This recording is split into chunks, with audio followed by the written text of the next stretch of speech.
e o Santo dos Santos, onde se manifestava a presença santa do Deus Todo-Poderoso. E logo na entrada desse tabernáculo, a palavra tabernacular quer dizer habitar. Deus habitava no tabernáculo, se manifestava a sua glória. E logo na entrada havia o altar do sacrifício, ou seja, o altar do holocausto que vocês viram. E esse fogo que estava sobre o altar do holocausto foi originalmente acendido pelo próprio Deus. O próprio Deus acendeu fogo sobre o altar do holocausto. E era naquele altar que deveriam ser queimados todos os sacrifícios pelos pecados do povo, os pecados dos sacerdotes. Tudo ali deveria ser queimado naquele fogo originalmente aceso por Deus. E no livro de Levíticos, Deus determinou 613 mandamentos, ordenanças ao seu povo. E um dos mandamentos, ordenanças, um desses 613 mandamentos e ordenanças constados ali em Levíticos, era que aquele fogo do altar nunca deveria ser apagado. Deveria ser queimado constantemente. Os sacerdotes, logo cedo pela manhã, deveriam renovar aquele fogo. Deveriam remover as cinzas, tirar de lado, jogá-las no arraial, fora do arraial, fora do acampamento. Deveriam colocar mais lenha, todo dia colocar lenha naquele altar do holocausto, para que o fogo se queimasse dia e noite, sem se apagar. Porque se o fogo se apagasse, sabe o que aconteceria? Se houvesse um fogo acendido pelo homem, seria fogo estranho. Esse é o significado de fogo estranho, é fogo acendido pelo homem. Então, aquele fogo que fora originalmente aceso por Deus, deveria continuar queimando, manter-se queimando dia e noite, sem se apagar. Para isso, Arão e os sacerdotes tinham que levantar cedo pela manhã, remover as cinzas, jogar fora do arraial, colocar mais lenha, para permitir que aquele fogo continuasse queimando, queimando, queimando. Queridos, esse fogo que queimava no altar do holocausto, primeiramente na tenda construída por Moisés, e depois no templo de Salomão, esse altar do holocausto continuou existindo. Aquele fogo do altar do holocausto representava a presença de Deus. E Deus hoje, Ele também quer que nós sejamos condutores de um fogo muito especial. Não simplesmente um condutor de uma tocha olímpica. Uma tocha olímpica não representa nada. Se eu ou você fosse chamado, fosse um desses 40 e poucos que foram chamados aqui no Guarujá para conduzir essa tocha, não representaria nada, absolutamente nada para a nossa vida. Não mudaria nada a nossa vida.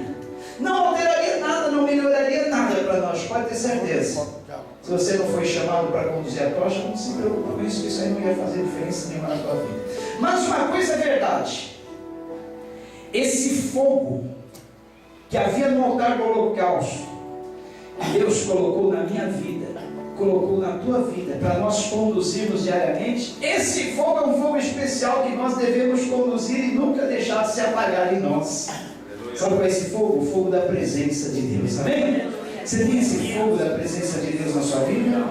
O fogo que queimava no altar do holocausto, que tem que queimar na minha vida, tem que queimar na tua vida, diariamente, noite e dia, sem parar.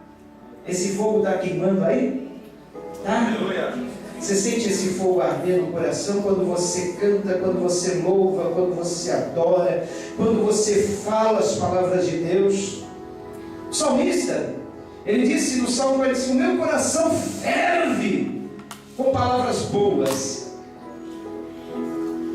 A minha alma é como a pena de um destro escritor. Ao rei eu consagro aquilo que eu compus, porque o meu coração é como a pena de um destro escritor. E ao rei eu consagro as palavras que eu compus. Enquanto eu meditava, um fogo se acendeu dentro de mim. Enquanto dava um fogo, queimava dentro do meu coração. A palavra de Deus tem esse poder de fazer um fogo queimar no nosso coração, esse fogo especial. E sabe que para que esse fogo queime na minha vida, na tua vida, na nossa vida diariamente, é preciso acender ele todo dia. Você não pode deixar ele apagado um dia. Levantou pela manhã, já eleva o seu pensamento a Deus. Oh Deus, muito obrigado por essa noite. Oh Deus, muito obrigado porque tu nos guardou. Obrigado por mais um dia. Obrigado porque eu estou vivo. Obrigado pelo ar que eu respiro. Obrigado por esses 25 mil movimentos de inspiração, expiração que tu me permite, que faz com que eu respire e viva. Obrigado porque meu coração está batendo. Obrigado porque o sol está levantando. Obrigado porque o sol se pôs. Obrigado porque eu vou levantar e vou vencer. Mais um dia, mais uma semana. Vem comigo, Jesus. Eu quero ir contigo, Senhor. Vamos juntos vencer. E aí o fogo começa a queimar no seu coração, vai queimando, vai transformando em combustível para você ter força, porque sem essa força nós não podemos viver. Em João capítulo 15, o Senhor Jesus Cristo disse: sem mim nada podeis fazer, nada, não podemos fazer nada, nem levantar de manhã, nem andar, nem nos mover. A palavra que nós meditamos nessa manhã na escola bíblica dominical, às 10 da manhã aos domingos, eu li em Atos 16, Paulo pregando no Areópago, praça central de Atenas, onde se reuniam os filósofos, aqueles homens que não tinham outra coisa a fazer na vida, se não ficar ali comentando os fatos do dia a dia, filosofando sobre a vida. E havia no meio de todos os altares erigidos ali, um altar com uma placa: o Deus desconhecido. É esse Deus que nós conhecemos. O Deus que os filósofos sábios gregos não conheciam e não conhecem, muitos deles, nós temos o prazer de conhecer. Não só conhecer, mas Ele habita dentro de nós, está dentro de nós. O Deus desconhecido pelo mundo está dentro de você, habita dentro de você, queima dentro de você, arde dentro de você. O Deus desconhecido. E Paulo disse: olha, esse Deus que vocês adoram sem conhecer, é nele que nós existimos. É nele que nós vivemos, é nele que nós nos movemos. Ou seja, Deus é a nossa força, Deus é a nossa energia, Deus é o tudo. É o ar, é a fonte, é a força, é tudo que nós precisamos para vencer. É o nosso alimento diário. O Deus desconhecido por muitos. E Ele quer que você tenha esse fogo dentro de você todos os dias. Mas para isso, é preciso fazer as duas coisas que os sacerdotes faziam. Qual que era a primeira delas? A remoção das cinzas. Porque você sabe, né? Quem já teve fogão a lenha, hoje eu tive a oportunidade de ter um fogão a lenha, coisa linda. Espero um dia comer logo naquele fogão a lenha, né? Gostoso, uma comida mineira no fogão a lenha. Quem já teve um fogão a lenha? Quem já teve fogão a lenha aqui? Bastante gente. Legal. Vocês têm fogão a lenha em casa? Alguém tem? Se alguém tiver, me convide para comer uma comida de fogão a lenha. O senhor tem? O seu Adilton já teve? Quem não conhece, esse é o seu Adilton, meu vizinho, veio aqui na quinta, gostou, veio hoje, né? É isso aí, abençoado. Então, ele sempre gosta de participar. Quem teve fogão a lenha, ou quem já fez um churrasco, depois de queimar todo o carvão, o que sobra? Cinzas, não é? Essas cinzas, se você for querer acender o fogo de novo, elas atrapalham.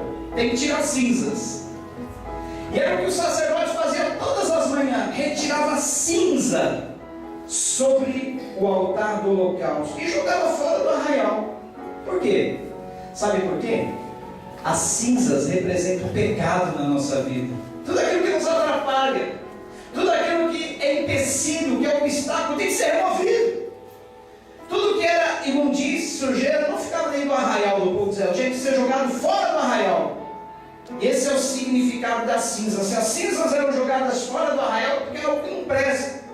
Olha o que diz Hebreus capítulo 12, abra sua Bíblia junto comigo lá. Hebreus capítulo de número 12.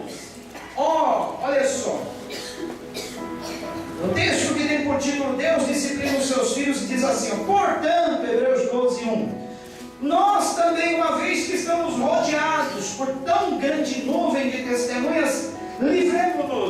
Livremos-nos de tudo que nos atrapalha e do pecado que nos envolve, e corramos com perseverança a corrida que nos é proposta, tendo os olhos fitos em Jesus, autor e consumador da nossa fé.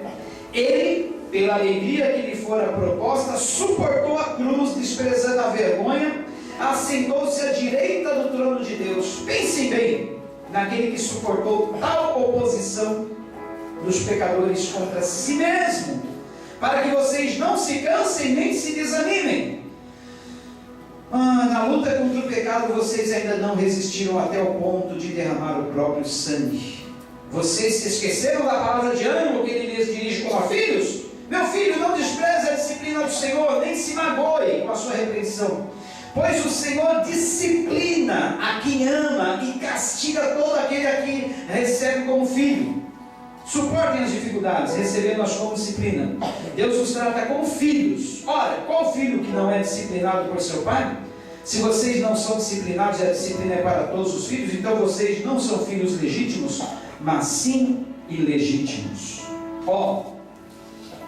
A Bíblia ensina a disciplina dos filhos. Os filhos têm que ser disciplinados.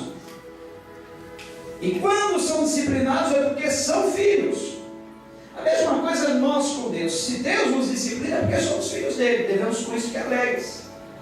A disciplina de Deus vem através de perdas, dores, frustrações, dificuldades, situações que nós passamos. Muitas vezes é Deus nos disciplinando, aprimorando o nosso caráter, nos aperfeiçoando. E a palavra de Deus diz que nós devemos ficar alegres com isso.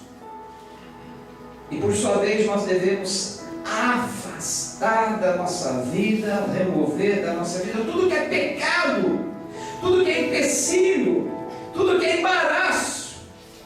Ora, pecado nada mais é tudo aquilo que nos separa, causa separação entre nós e Deus. É muito fácil saber o que é pecado.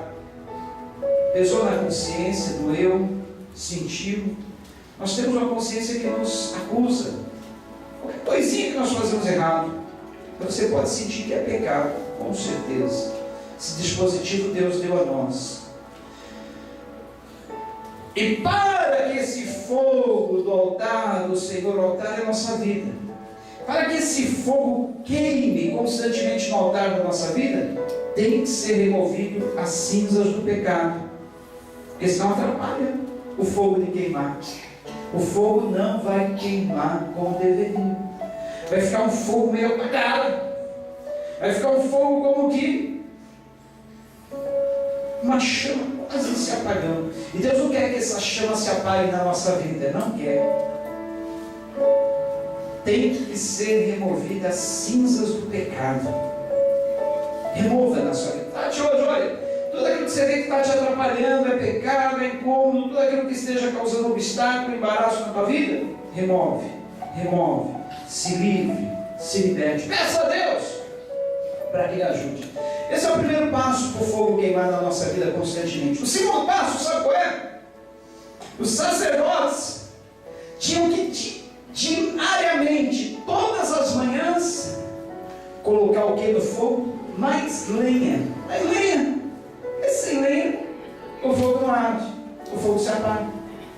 O fogo fora aceso originalmente por Deus, mas para que continuasse queimando, tinha que ser removido as cinzas e colocado mais lenha.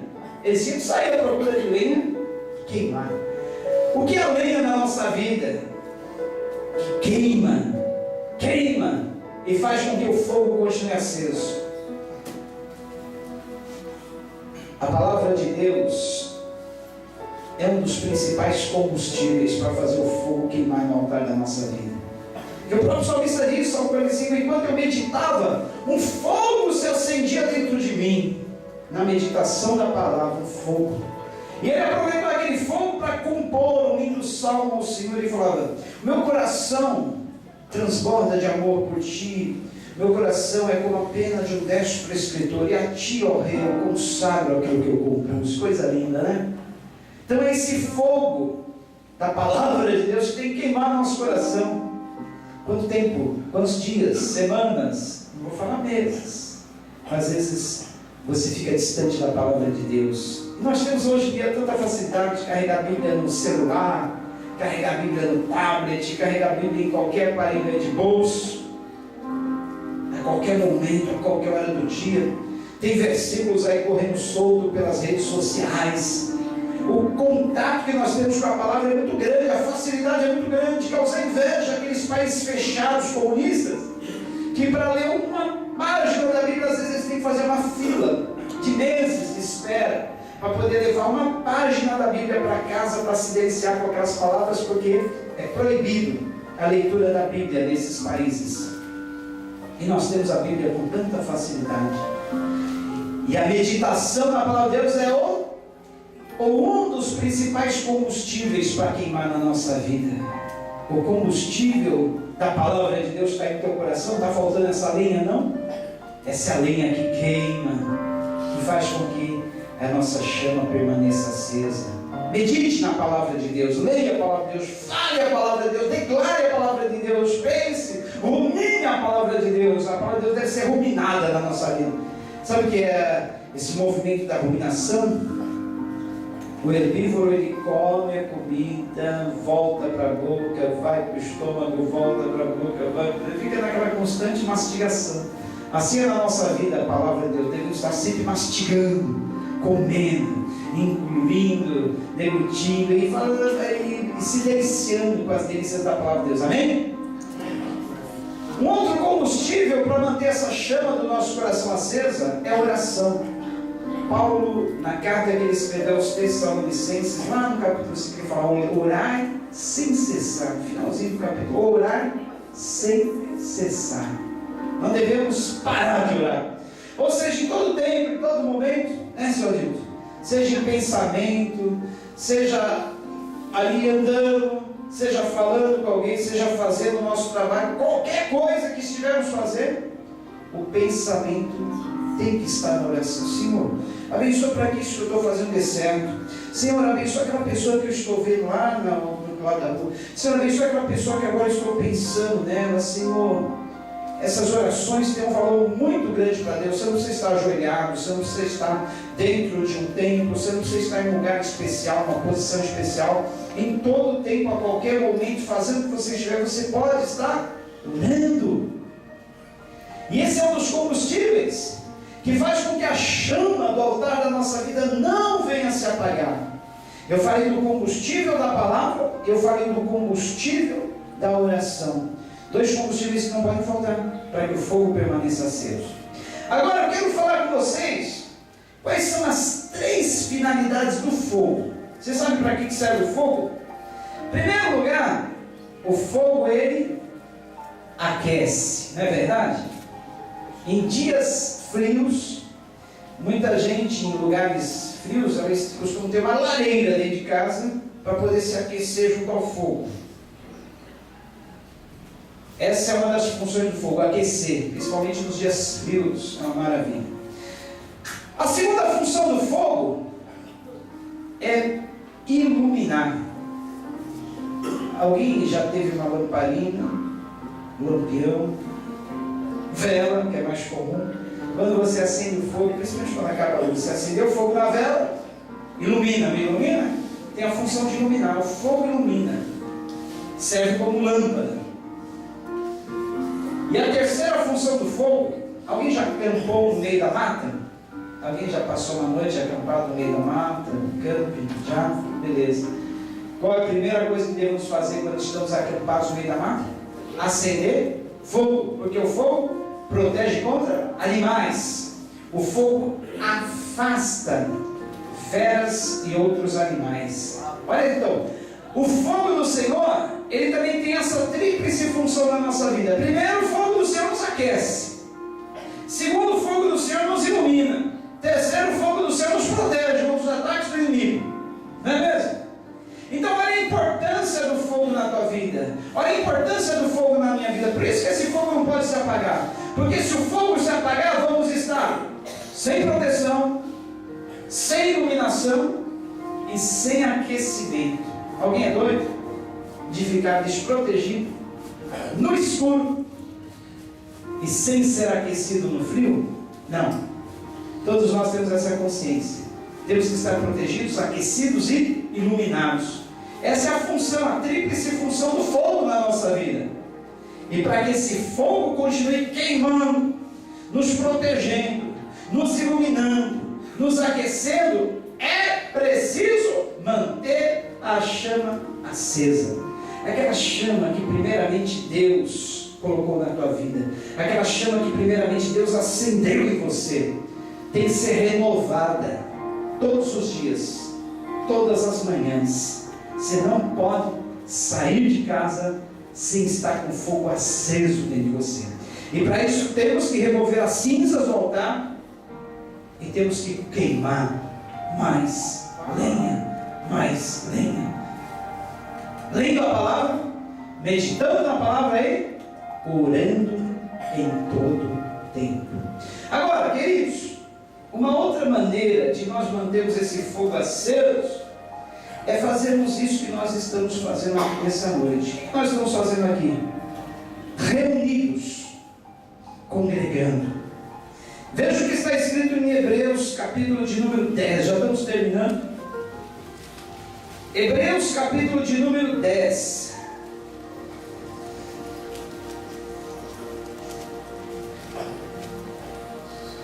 Olha, Hebreus 10, 19 em diante, é um apelo à perseverança. Quantos têm deixado de perseverar nesses dias? Nesses dias que são os últimos dias. Dias de apostasia. Apostasia é abandono da fé. Apostasia é esfriamento na fé. E esse esfriamento fala de falta de fogo.